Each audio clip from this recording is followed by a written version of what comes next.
Hi, I'm David, and if you want to make your table look this good, then hang around and I'll show you how.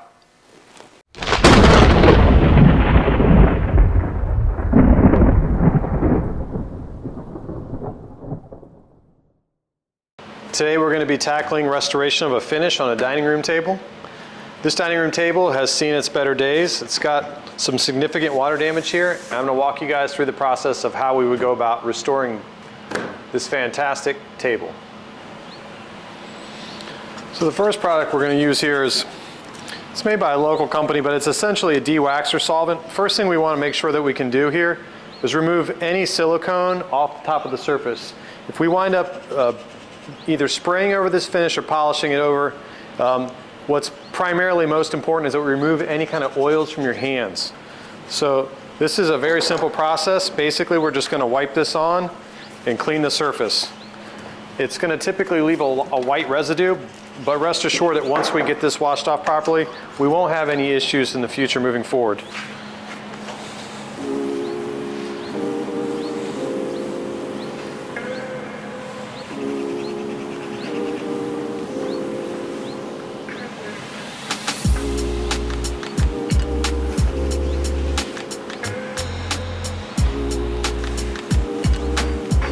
As you can see, this table is quite dirty. It's been sitting here in the shop for quite some time, and we've sold this table to a client, but of course with the promise that we put a new finish on it.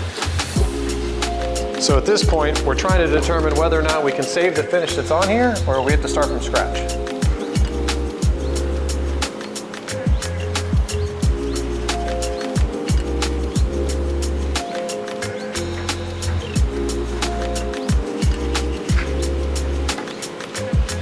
And another thing to consider before we get too far into this process is the table has two leaves. We want to see how bad the bleaching has been between the top and the original leaves. So let's lay one up here now and have a look and see just how much of a colored variation difference we have.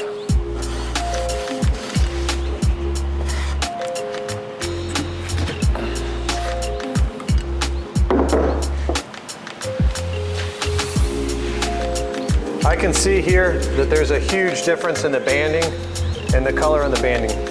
So at this point, I suspect it's very possible that we're going to have to go ahead and strip the table off to make sure that these colors blend in. Although some toning can be done to a degree to get this to match that. But as you can see, that is quite a bit of difference in the color.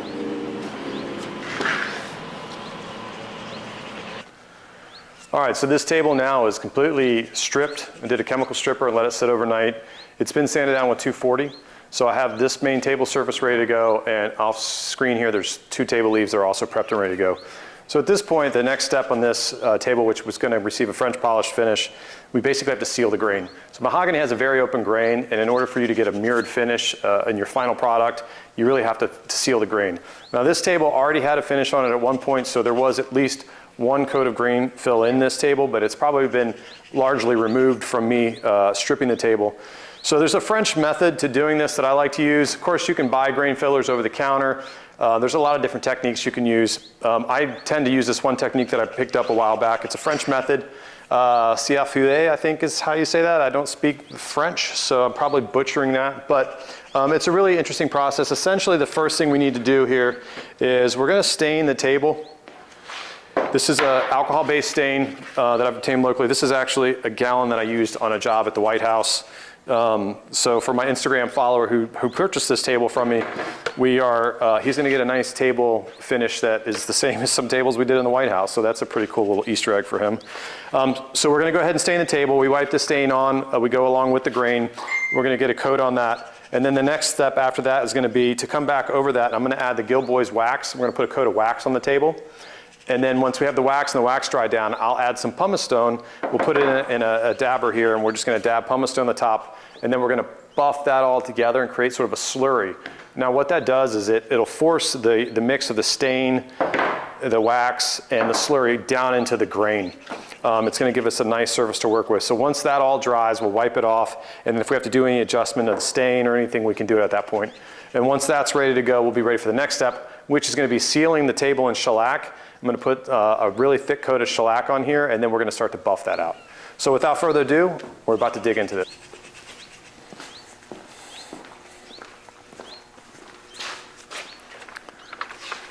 So when it comes to doing this staining, there's really not much that has to be considered other than you want to just generally go with the grain. This is not a super complicated process. I'm just putting some stain on my rag and I'm going to wipe onto the table like this. And it's very similar to French polishing. You're just going with the grain.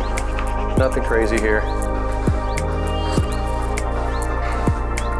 The biggest thing is you want to make sure you get plenty of even coverage.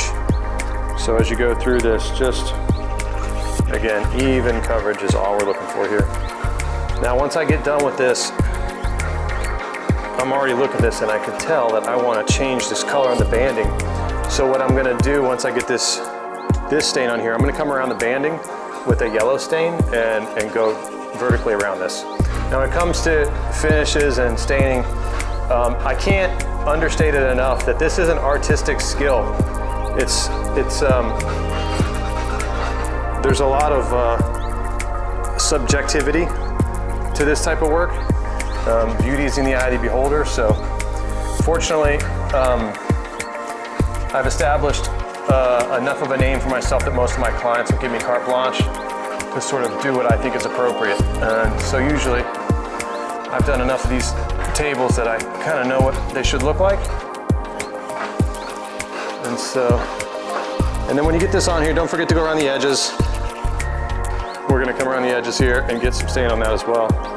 And this color is gonna change slightly as we put on the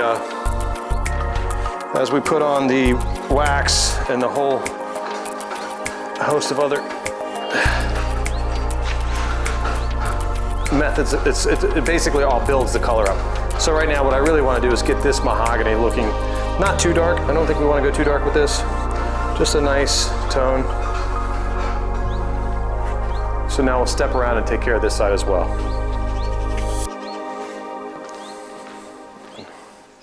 And now that I've got this table stained with the White House cherry, I'm going to come back. I want this banding around the perimeter here to really pop and have a high contrast. So now I'm going to wipe off that section with, it's a Mohawk penetrating stain. This is just lemon yellow. And so the idea here is to essentially just create a nice color variation.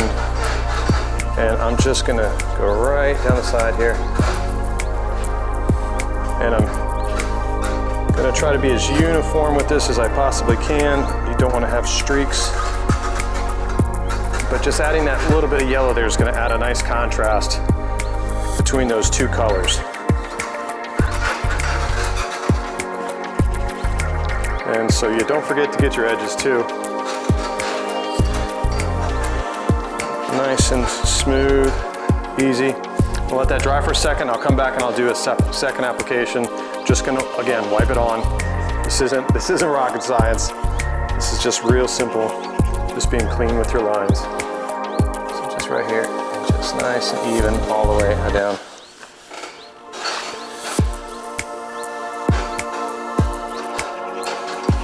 All the way around. Once around the block, there we go. Okay, now that I got that on,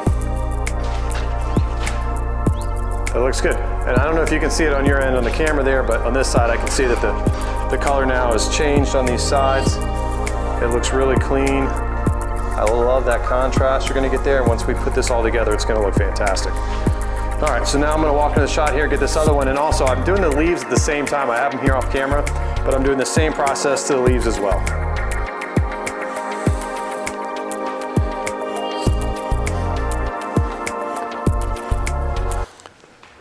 All right, and the last step here, basically, if we want to do this, and this is optional, you don't have to, I'm gonna go ahead, if you'd like to mute this color around the banding, if it's a little too saturated for your taste, and I think this is a little saturated for my taste, you can mute this by now going over it with denatured alcohol, or methylated spirits, I guess if you're in the UK, but denatured alcohol on a clean rag, and we're just gonna go and we're just gonna wipe some of this off. And again, that's gonna mute that color a bit. It's gonna take some of that saturation out of there.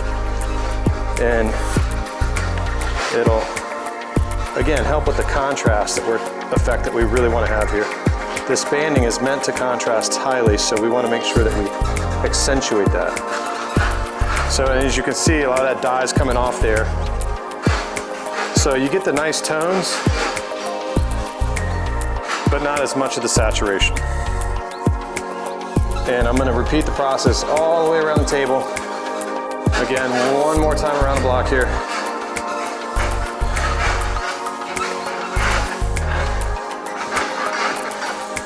And there you go, Bob's your uncle. All right, so now that that's done, I'm gonna repeat the process again on the table leaves themselves. Let me wipe those guys off. And we'll be ready for some wax. All right, so now that we got the stain on here, this has been sitting and drying for a good 10 minutes. That's pretty well done. So the next step is gonna be to put a wax over the surface of the table. And again, with this, I don't really need a ton of this stuff. We're just gonna go lightly with this because again, we're gonna be building the whole thing up anyway. So with the pumice stone, and it's, I mean, this grain is pretty well filled. I honestly could probably skip this step, but I can see here some of the grains are open. So I just want a nice uniform table. So we're gonna go ahead and do the process anyway. This is a very simple process. It's just like waxing furniture. So I'm gonna go heavy with this. Another way that you can do this is actually to heat this up a bit. It makes it a little bit easier if you add some heat to this. You can get a heat gun, you can heat the can, you can liquefy this a bit, and it's gonna make it a little bit easier. So just adding some wax.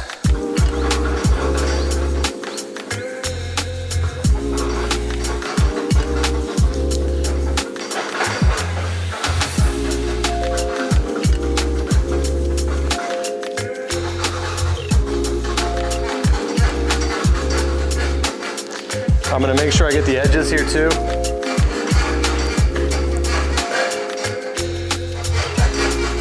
The color is gonna obviously sit down in the grain too. Just gonna add a nice figured grain. You're gonna be able to see the grain really well. I mean, this table's got fantastic grain in it anyway.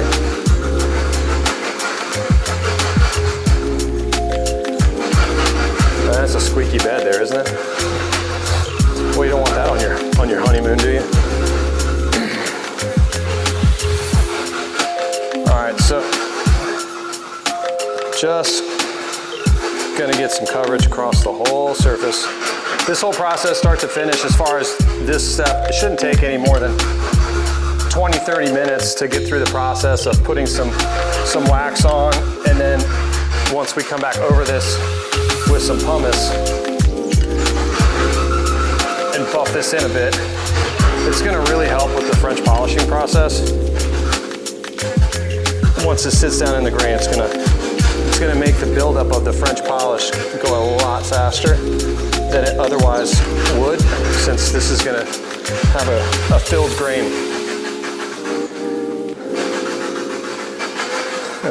You know, one thing I noticed over the years is this French polishing is terrible on your elbows.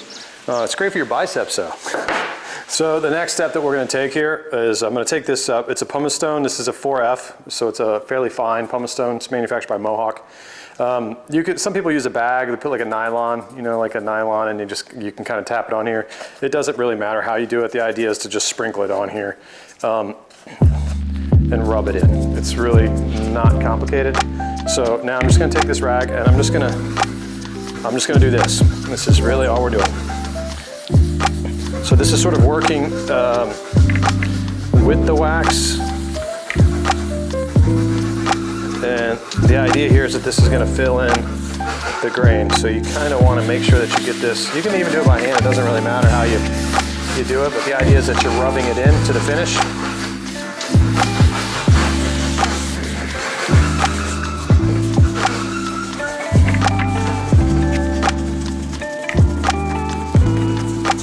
It's going to build up and fill this grain in.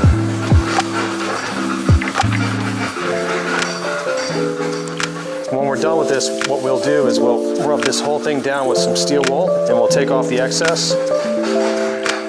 And so just kind of keep going with this, reapply it. Make sure you get pretty good coverage.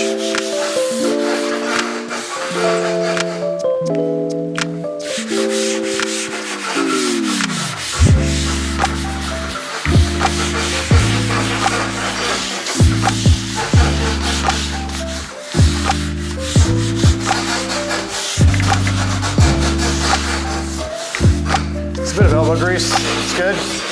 But again, there's no race, there's no rush, no reason to force this along any faster than it has to go. This doesn't take a very long time to do it anyway. Uh-oh, there's somebody coming into the showroom.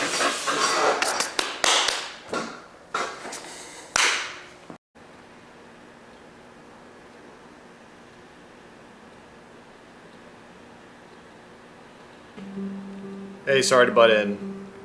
I'm not supposed to be here right now. You're supposed to be watching me finish this wax fill on this table, but a customer came into the store and I realized I completely forgot to finish recording the scene. So in any event, now you got me explaining to you. So let me walk you through it really quickly if you're keeping score at home. So once you have your pumice rubbed into your first coat of wax, you're just gonna do another coat of wax over top of the pumice. And again, the whole time you're basically just trying to pack the grain.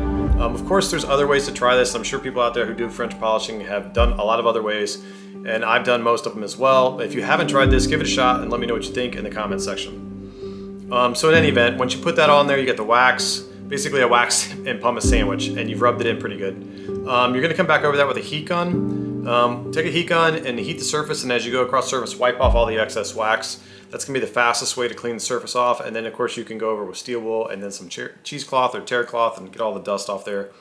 And that's gonna prep you for this next scene, which we're about to dig into right now, where we start applying the shellac. We're gonna go ahead and put on just a coat of shellac.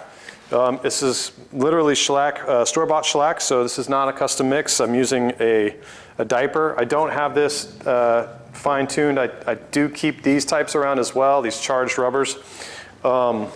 This is literally just a cloth diaper. You can buy these on Amazon. I cut them into small strips. They work really good for sort of like your beginning stages here. So I'm just gonna make a ball out of this.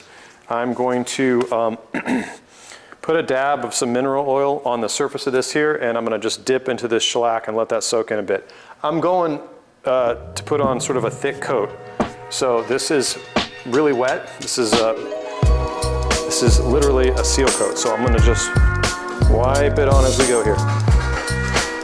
Now if the rag starts to drag a little bit too much, because shellac is fairly sticky, then you can add a little bit more oil to your rag and it'll help with that. But the idea here is just to get a seal coat on. So again, and basically I'm grabbing a little bit of oil every time that I re-dip into the shellac. So you're gonna have to go from end to end when you're doing this. So you'll see a lot of French polishers have a tendency to stick our arm behind our back. That's just to keep it out of the way. My daughter asked me the other day why I did that. I say, well, it's just to keep from touching your surfaces. And so, but you have to go to end, so you're gonna have to be able to lean across at least half the table in order to pull this off. And so now I've went across the whole surface there. I'm gonna walk around and do the same on the other side while this dries in a bit. Same process, just starting here all the way end to end. And I'm really not overthinking these lines. I'm just trying to put a coat on here. You could also probably use a brush and brush it on, but you're gonna get a lot of brush strokes, so I don't like to do it that way.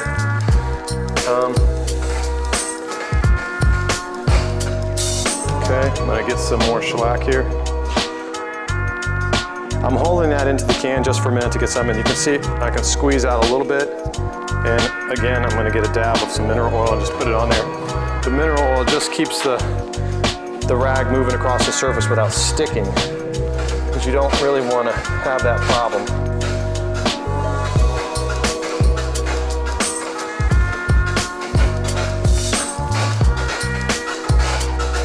All right.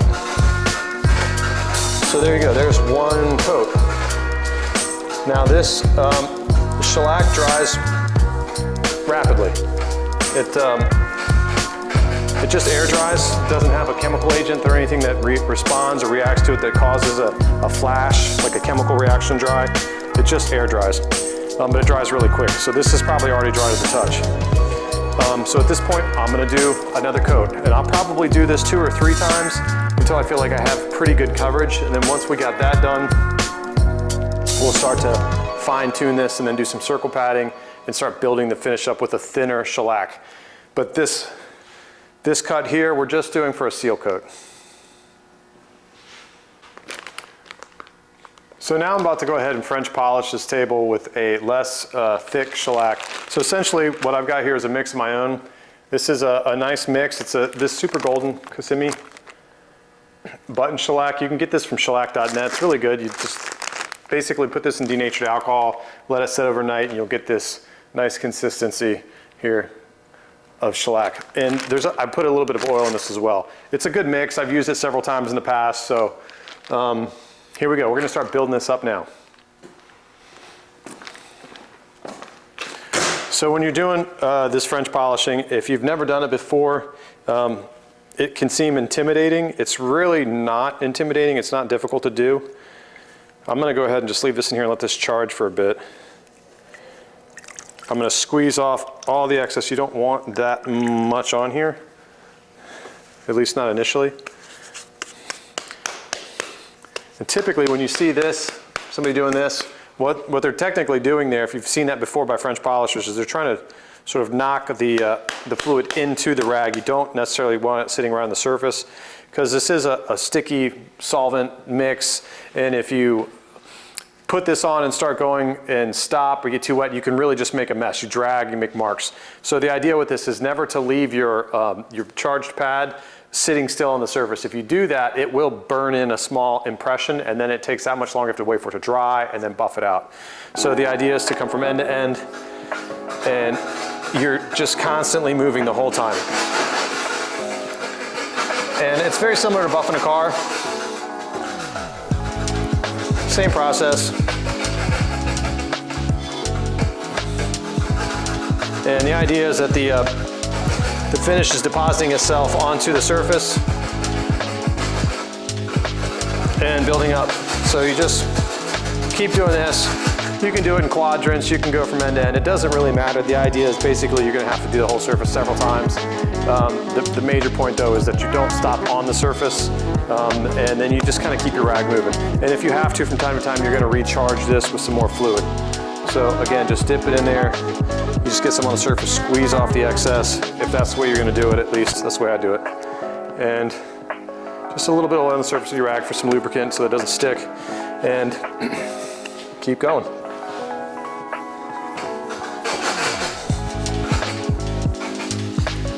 I like to sort of do the table in rows, I guess, like this. Make sure I'm getting sort of even coverage across the entire table surface.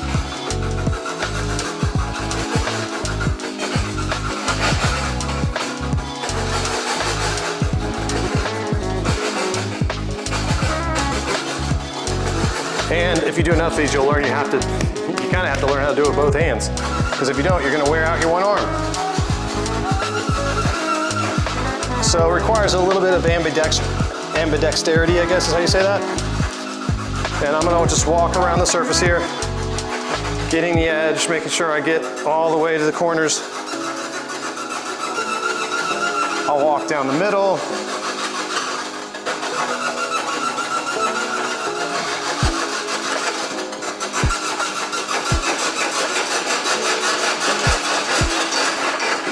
Okay. And so that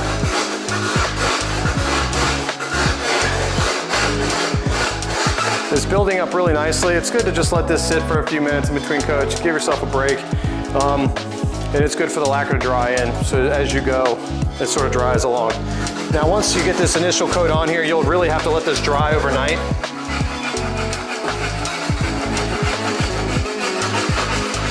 Because again, this is an air drying finish. It doesn't chemically harden, so it just takes time. So I'm gonna go ahead and continue to finish this out, and then we'll jump on the other side and get that one rolling as well.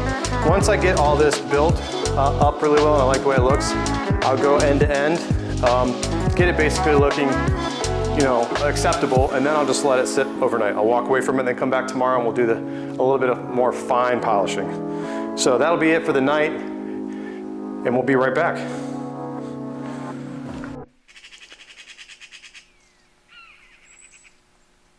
So here's the surface after one round of sealing and polishing.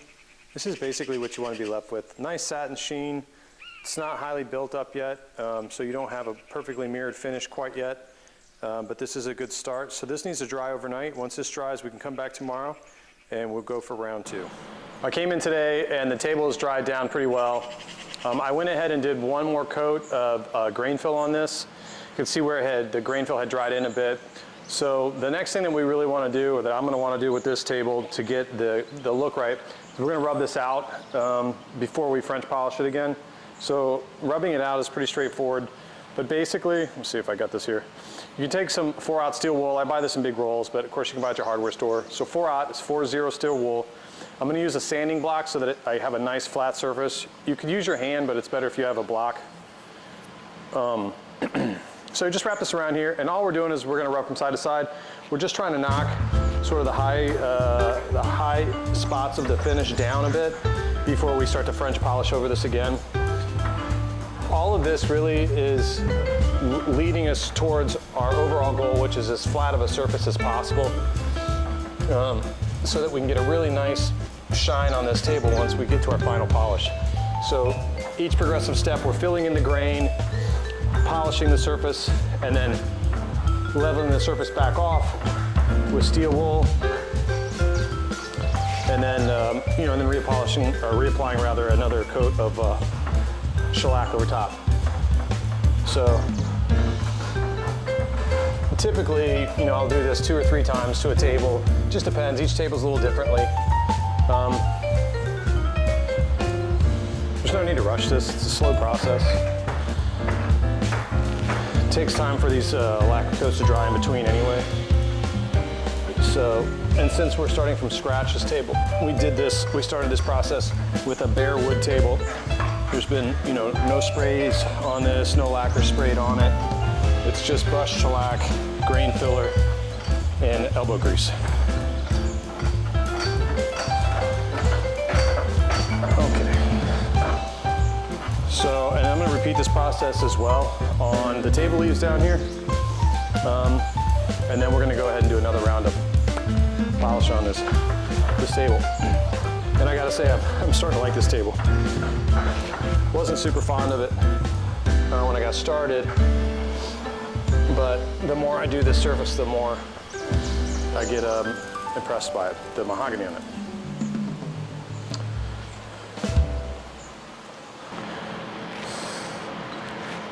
Okay, so we're about to start the second round of French polishing on this, building up the finish. So it's worth noting, I'm starting with the fresh rag. The other rags I have are pretty well soaked, but as I go with this, I'm actually progressively using a thinner and thinner shellac mix. I got another mix here. And so as I go, I'm just switching rags. It's just a little nicer to start with the fresh rag. So if you can afford to buy these, years ago, I used to be able to get these in bulk. There was a guy here in DC, Modern Diaper Service, I think they were. They were over in Alexandria, Virginia. And I used to be able to walk in there and buy bags of old diapers that had been cleaned and washed, and he would charge me like maybe $50 for a huge bag of these things. Nowadays, since Dennis went out of business, I have to buy these on Amazon. So I think it's about, I want to say it's about $12 to $15 for about 20 of them, which is still reasonable. It's not expensive. But in any event, so I'm going with the fresh one. I'm not going to wrap it. A lot of times when we do these, you'll see where guys will have this balled up and then they'll have sort of a tighter knit cloth wrapped around it and tightened and tied up, which is nice for your final polish. But honestly, I prefer a bit of a larger surface to work with. So I tend to just take a piece, I fold it over, I put my hand on the back side, I just fold it in half and sort of create a small polishing surface like this. But you know, whatever works for you is totally fine. You don't have to do it my way. There's definitely more than one way to skin a cat. Okay, so, and another thing I guess worth noting is, you know, I'm using mineral oil. If I'm being honest, I don't normally use mineral oil. I use orange oil. I use General Finishes is the brand, and they make a really good orange oil. I'm just out at the moment. I just ordered some more on Amazon this morning because I don't like this mineral oil. For some reason, it's a little thick. It works, does the same job, but I like orange oil better. So if you guys are out there and you haven't tried orange oil as your lubricant, give it a shot, see what you think, let me know. Send me a message or put a comment in there if you like that stuff. All right, so I'm looking across the surface here and I can see sort of some of the rub lines that I put in the table myself, doing the second round of grain filling. You know, when I did all the polishing of that stuff down to the compound and getting the wax off. And then of course we've just steel wooled it again. So there's some of the marks there. And you know what? Here, I better make sure that I wipe this off again, or we're gonna wind up with steel wool fibers. Yeah, see, there's steel wool in there. I'm forgetting steps. Anyway, I'm gonna wipe this off really fast. But I'm gonna go ahead and start a second round of polishing on this. This should ideally be the final round, but it may require a third, but 2 usually gets you there for the most part. All right. So here's where we earn our pay for the day. So again, I'm just gonna dip into this. I'm gonna go ahead and show you guys putting on another coat here. Again, I'm dipping this in, squeezing out the extra. We don't need a ton. Usually I like to go a little bit light. Typically, like as you go along, you're using less and less, ideally.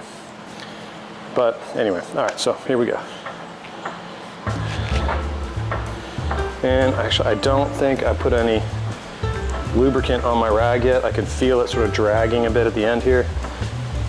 It's interesting, it's sort of like, you know, as you put this on, the first layers are usually the hardest when you initially start polishing. You know, like each session, the first few layers are the trickiest, but sort of as the rag settles in and the finish starts to build on the surface, it gets a little smoother and easier to work.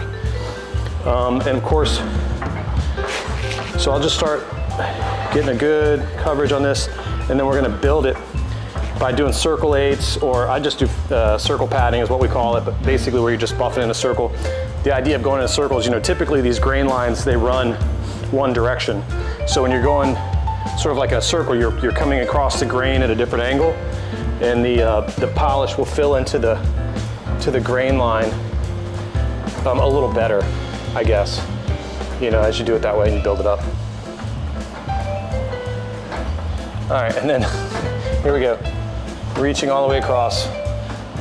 I'm 6'2", so I can pull this off pretty easily. It doesn't create any problems for me. Maybe some of you guys are out there who don't have the torso length to reach all the way across the table. You might have to figure something out. You can always, of course, open the table up and get in the middle of it if you had to through the leaves or something like that. All right, so I got a pretty decent coat on there.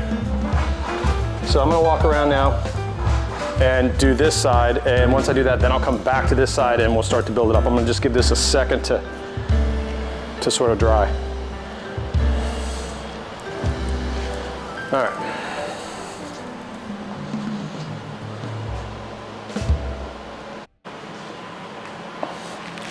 All right, at this point, I'm gonna wanna start circle padding. And the trick with this, again, is, like I said yesterday evening when I was working on this video, just don't stop. I mean, the idea is just to kind of keep moving the whole time. You don't want to push too hard because you will easily burn the surface. This lacquer is very soft when you first put it on. It takes a day. I mean, honestly, it's soft anyway. It takes a few days to really dry all the way. So you got to be cautious. So when I first come in with my rag as it's wet, I typically will start from side to side like this, just to sort of get this going, and then I'll start doing my circles. And I can tell I want to put a little bit of lubricant on this rag. And again, I'm admitting I don't really like this mineral oil, but I'm working it. Sometimes we just gotta work with what we got, you know? All right, so here we go. Pressing really light. And you don't want to stay in one area too long. You don't want to stand there and polish the same little spot over and over. Just keep that rag moving over the surface. You can always come back around once you sort of made your way around the block with this thing. And the idea is that we're still sort of what my eyes are catching in on are the grain. I'm really looking at the grain here, and I'm trying to get it as filled in as possible. So just continually polishing and blending.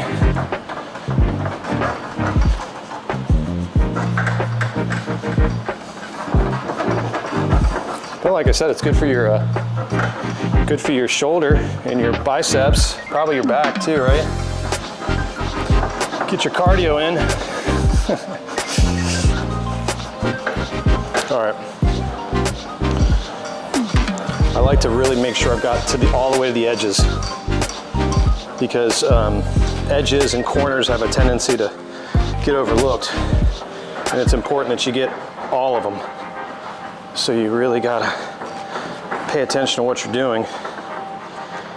Come back, I'll switch hands here because it starts to wear out your hand. You notice I haven't stopped. Other than to switch hands at one time, I'm still rolling with this. Which is kind of what you want to do. You want to just keep going. It's an exercise in determination and stamina, I guess. All right. So now I'm going to do wider, more prolonged movements, so like circle 8 movements, I guess, here. And the only reason I'm doing circles 8 is because I'm just not quite trying to go to edge yet.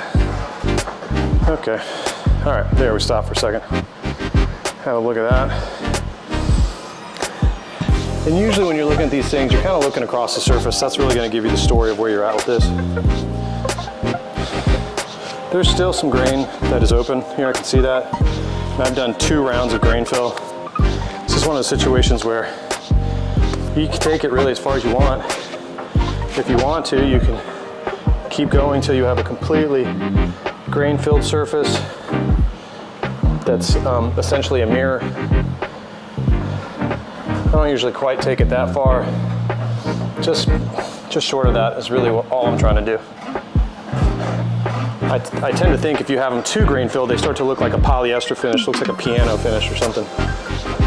And I want a little tiny bit of character in the table.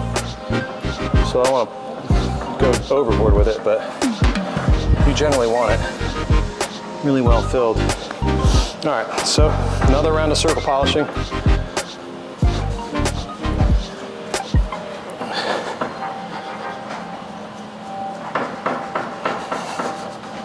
So this time I'm pressing a little bit harder. I'm really trying to pack this much finish down into this grain as possible. I can see right in this area right here, the grain is still open. And I want to try to seal that up. Okay. All right, now I'm gonna go all the way to the end. I'm gonna go across the entire surface of the table, and I'm gonna move on to the other side. So you also gotta sort of understand that you can only do so much each pass, each round, as it were, I guess. You really kind of have to do it, let it dry, do it, let it dry. So it takes a bit of time to get it right, but there's no rush.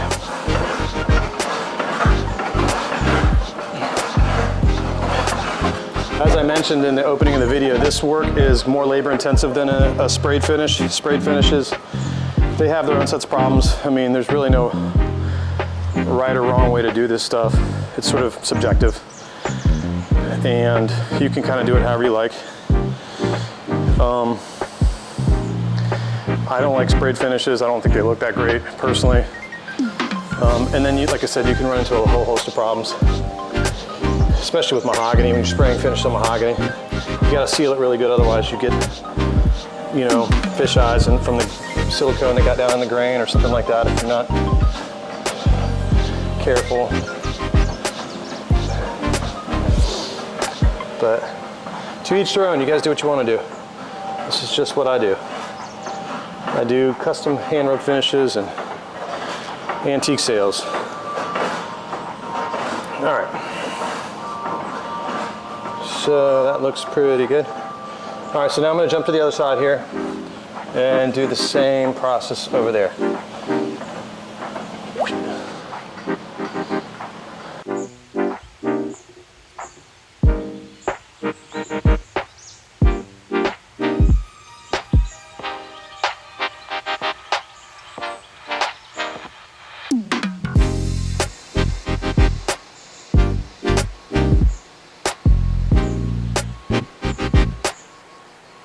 So that's it in a nutshell. Your table now is basically ready to go back. The only thing that's left to do at this point, if you've went through your 3 rounds of polishing where you do the grain fill, you've done your initial coat of polish, you've done your second to build it up, and you've done your 3rd coat to feather out the finish, the only thing left to do would be to take some denatured alcohol on a rag and then lightly wipe that off. Typically, I would recommend you wait about 2 days, or at least, at the very least, a day to clean off the top of the surface. And you may not even need to do it. Just sort of depends on how it dries. You'll have to just look at it. If it looks blotchy and a little streaky, come back and spirit it off, and at that point, it should take care of it. So I hope you guys enjoyed this episode. If you have any questions, don't hesitate to send a message. Also, where are you at in the world? Why don't you leave a comment below and let me know where you're watching this video from. And also, I would only encourage anybody who's out there who is thinking about giving this a shot, definitely order some of the products and give it a shot. If you're an antique dealer, if you sell antiques, if you do weekend flea markets or anything like that, and you're coming across a lot of used furniture, this is a really fantastic way to dress up your furniture. It's very easy to do. Generally speaking, it's a great skill. You certainly want to start with a small project so that you're not going to overwhelm yourself until you get the hang of it. But it's not that difficult to become proficient at it, I should say. Doing dining room tabletops, I'd say it's probably, you're going to need a lot of practice to tackle something like this, but maybe a chest of drawers or something like that, you can certainly do those. Smaller tops pretty easily, so don't hesitate to do that. Other than that, the only thing I guess to mention would be the care of a French polish finish. When it comes to these finishes, they're very delicate, so you definitely don't want to allow people to use their cutlery directly on the table or plates. You want to use placemats, possibly get some table pads for the top of it, or cover the table if you're going to have a dinner party or things like that. I have clients that will hire me annually, sometimes semi-annually, to come out and repolish their tables for them to keep them looking fresh. It is a sensitive, delicate finish, so it's not something that's set up for a lot of heavy use. But if you have a fine dining set or nice antiques and you want to keep them looking tip-top, this is primarily the way you're going to want to go. So in any event, I hope you guys enjoyed that one. Make sure you subscribe to the channel and hit the notifications bell so you'll get all the notifications on the new videos. And I will see you guys on the next one.